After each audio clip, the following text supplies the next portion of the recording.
Bona tarda. Jo em dic Núria Agustí, soc investigadora de l'IRTA de Cabrils, del Departament d'Entomologia, i us volia explicar un parell d'assajos que vam fer fa un parell d'anys sobre la conservació de mirids depredadors en marges de calèndula perquè colonitzessin el conreu següent de tomàquet. Com ja hem vist i sabeu, la calèndula pertany a la família de les compostes, també es diu bojac, és una planta herbàcia d'anual perenne, fa inflorescències en capítol groc ataronjat, però la característica que més ens interessa és que, tal com han dit ja els meus companys, està descrita com a bon refugi de macrolòfos. Fa 3 anys, el 2012, no sé si alguns de vosaltres hi éreu, vam fer ja una jornada tècnica a Cabrils en la que vam explicar que en els marges de calèndula hi trobàvem pigmeus i melanotoma. Al llarg d'aquests anys hem anat fent més recomptes, que de fet ha sigut el que acaba de presentar la Cristina, que tenim un 87% de pigmeus sobre calèndula i només un 13% són melanotoma, i en tomàquet gairebé la seva totalitat és pigmeus. Hem d'anar en compte perquè aquesta planta també pot atreure Nesidiocoris, tal com ha explicat al principi de la jornada la Judit, que encara que a Almeria i Andalusia ho utilitzin i els hi funcioni bé, aquí nosaltres recomanem anar en compte perquè hem comprovat que en poblacions elevades pot provocar danys importants en el cultiu. Per tant, l'objectiu que ens vam plantejar va ser verificar la utilitat dels marges de calèndula com a plantes relleu per conservar el depredador Macrolophus pygmaeus entre 2 conreus consecutius de tomàquet. És a dir, el que vam intentar és, teníem un hivernacle amb un cultiu de tomàquet, posar-hi unes plantes de calèndula i veure si es mantenien fins que plantéssim el segon conreu de tomàquet. Per això vam tenir la col·laboració de les ADBs del Baix Maresme i Selmar i vam fer 2 estudis, un el 2013 i un el 2014. A l'estudi del 2013 el que vam intentar va ser fer un traspàs de macrolophus entre un conreu de tomàquet primerenc a un d'estiu, és a dir, els macros havien d'estar uns 15 dies d'estiu sobre les plantes de la calèndula, sense tomaqueres. Això es va fer en 4 hivernacles, 2 de Selmar i 2 del Baix Maresme. En cada hivernacle es van col·locar 15 testos de calèndula de diferents maneres, per exemple, aquestes 3 taques de calèndula de 5 testos cada una, això és el que vam fer a IT, i a cada hivernacle es van col·locar aquestes taques de calèndula entre les fileres del tomàquet del conreu primer. Llavors, una setmana després de la plantació del segon conreu, el que vam fer va ser un recompte dels macrolophus que hi havia a les tomaqueres del voltant de cada taca, per veure si aquests macrolophus havien passat en aquestes tomaqueres. Els resultats van ser que en 3 dels hivernacles es va trobar Nesidiocoris, i a més en quantitat bastant abundant, com que, torno a insistir, poden causar danys importants en el cultiu, es va prendre la decisió de donar per acabada l'experiment en aquests hivernacles i les ADBs van recomanar que tractessin per eliminar-se aquests Nesidiocoris abans que s'instal·lessin en el conreu següent.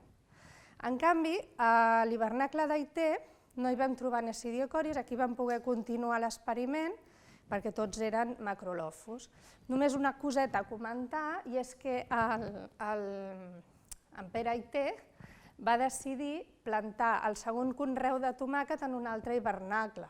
Llavors el que vam fer va ser aquestes plantes de calèndula, embossar-les, quan ja tenien els macrolophus, embossar-les amb una malla i simplement portar-les al següent hivernacle on anava a plantar.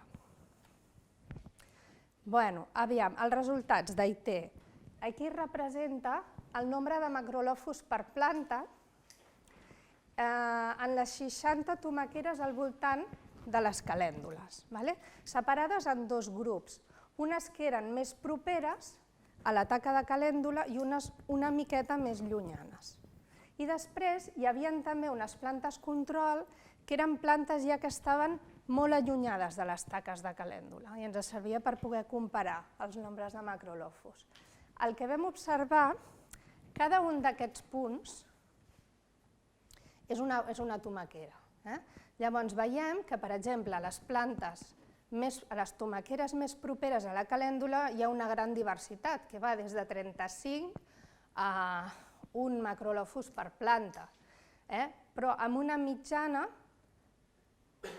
del voltant de 8 macrolofus per tomaquera.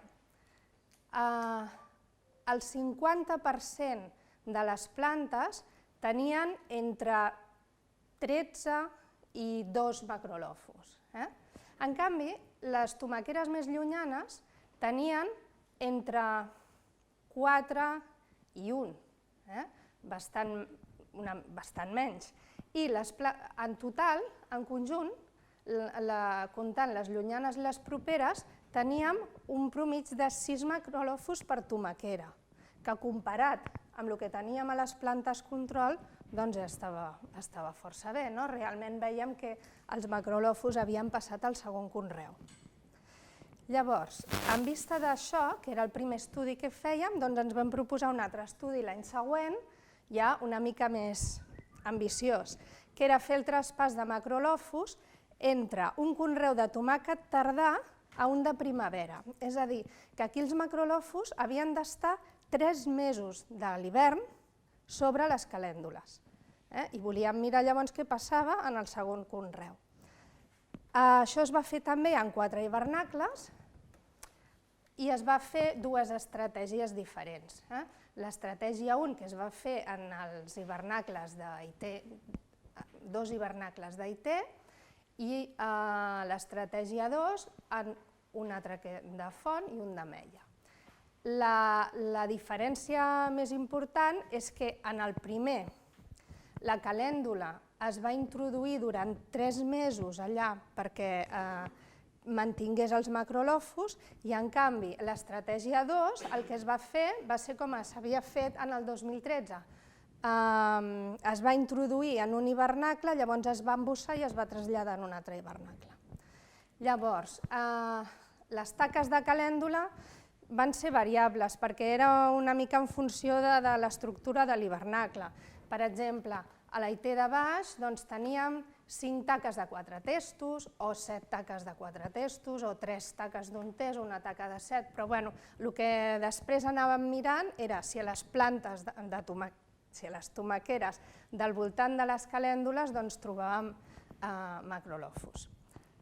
Llavors, durant diverses setmanes, un cop plantat el segon conreu, es van anar fent recomptes de macrolofus per veure si realment hi eren presents. Però, esclar, abans d'això vam dir, home, després de 3 mesos dels macros en les calèndules, abans de fer els recomptes a les tomaqueres anem a comprovar que encara hi són, perquè potser han desaparegut. Llavors, primer vam fer un recompte dels mírids a les calèndules en els 4 hivernacles i els vam identificar molecularment, perquè com que la Cristina ja ha comentat i l'Òscar, és molt difícil de diferenciar les dues espècies, llavors els vam agafar i al laboratori els vam analitzar. Primer de tot, el que vam veure és que el 100% dels macrolofus que hi havia a les calèndules eren pigmeus, per tant, tot apuntava a que realment venien de les tomaqueres del primer conreu. En quant als nombres, en les plantes de calèndula, aquí està representat el nombre de macrolofus, tant adults com nimfes, present a les taques de calèndula a cada hivernacle, abans de mostrejar. Llavors, aquí cada puntet és un test de calèndula. I el que veiem és que el valor de la mitjana, per exemple, a IT de baix, tenim uns 30 macros per test de calèndula. Vull dir que realment s'han mantingut allà durant aquests 3 mesos. En els altres hivernacles és una miqueta més baix, però vaja, el més baix, que seria el font, està fins i tot per sobre de 10 macros per test. Per tant, vull dir, s'han mantingut allà i en vista d'això vam començar a mirar què passaven a les tomaqueres del segon conreu. Llavors aquestes es van anar analitzant, no sé si ho veieu, del 17 de febrer al 30 d'abril. I aquesta gràfica representa el nombre de macrolòfus per tomaquera al llarg del temps. Són números acumulats, és a dir, que veiem com al llarg del temps en les tomaqueres del segon conreu van augmentant el nombre de macrolòfus. Realment sí que es veu que els macros que havien estat 3 mesos a les calèndules, a poc a poc es van expandint cap a les tomaqueres del segon conreu, arribant al 30 d'abril a una mitjana d'uns 8 macros per tomaquera, qual està molt bé, perquè normalment quan es veu que es necessiten macros en un hivernacle es recomanen entre 0,4 a 1,6 macros per tomaquera. Per tant, aquest sistema ens ajudaria a que no ens calgués introduir macros. Els resultats anteriors eren d'IT de baix, d'IT de dalt, en canvi l'IT de baix, el font i el meia van ser molt similars, no els explico per no allargar-me, però en general el que sí que veiem és que hi ha una molt bona dispersió dels macros en les tomaqueres dels 4 hivernacles. Veiem que la calèndula és una bona planta relleu perquè va permetre la conservació de poblacions de macrolòfus després de ser colonitzada espontàniament pels mírids procedents de les tomaqueres del cultiu anterior. Per tant, com a conclusió final, dir que la utilització de testos en calèndula permet recollir les abundants poblacions de macrolòfus pigmaeus d'un conreu de tomàquet que s'acaba i traspassar-les a un nou conreu que s'instal·la al mateix hivernacle o en un altre. I ja sigui de cultiu de primavera a estiu o de cultiu tardà a cultiu de primavera. I una última observació, que sí que ens agradaria que fos una recomanació, que és que, evidentment, aquells hivernacles on les plantes estaven ben regades van funcionar molt millor que aquelles que no. Llavors, una possibilitat és o bé plantar-les al terra, però si volem després poder-les moure, també les podem deixar en testos, però sobretot que hi arribi el reg de les mateixes tomaqueres. I finalment, només agrair als tècnics de les ADBs que ens van ajudar amb aquests assajos, als agricultors de les finques i als projectes que ens van donar la financiació i a vosaltres. Gràcies.